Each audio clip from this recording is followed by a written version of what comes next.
राम राम मंडळी, जय श्री महाकाल. आणि मित्रांनो, आपण होतो शेतामध्ये आणि शेतात असल्यावर मित्रांनो आपल्याला आला दिंडीचा आवाज आल्यावर मित्रांनो गजानन महाराजचे नाव ऐकल्यावर मित्रांनो आपण 0 मिनिटांमध्ये आलो रोडवर. तर रोडवर बघता क्षणी बघू शकता दिंडी आलेली आहे. मित्रांनो हे दिंडी आहे गजानन महाराजची. आणि मित्रांनो हे दिंडी आता 25 डिसेंबर रोजी छत्रपती संभाजीनगर येथून निघलेली होती आणि ते पोहोचणार आहे 30 डिसेंबर रोजी संतनगरी शेगाव येथे. आणि मित्रांनो या दिंडीला 17 वर्ष सलग चालू आहे आणि 17 वर्ष झाले हे दिंडी सोहळाच नियमित चालू आहे. आणि त्यानंतर मित्रांनो छत्रपती संभाजीनगर ते श्रद्धाभूमी आणि श्री संत गजानन महाराज शेगाव येथे हे दिंडी आता जाणार आहे. अनंत कोटी ब्रह्मांड नायक महाराजाधिराज योगीराज परब्रह्म सच्चिदानंद भक्त प्रतिपालक श्री श्री श्री समर्थ सद्गुरु श्री गजानन महाराज की जय.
महाकाल मंडळी, मित्रांनो आपण होतो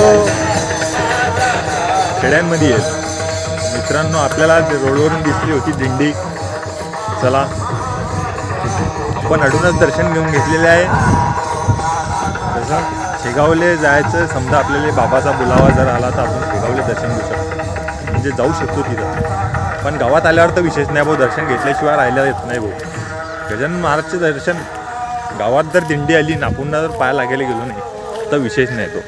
आता ती दिंडी कुठे गेली होती काय होती ते काही मला माहीत नाही, पण मग तरी रोडनं दिसल्यावर नमस्कार करणं आपलं काम आहे. जय गजानन माऊली, हर हर महादेव.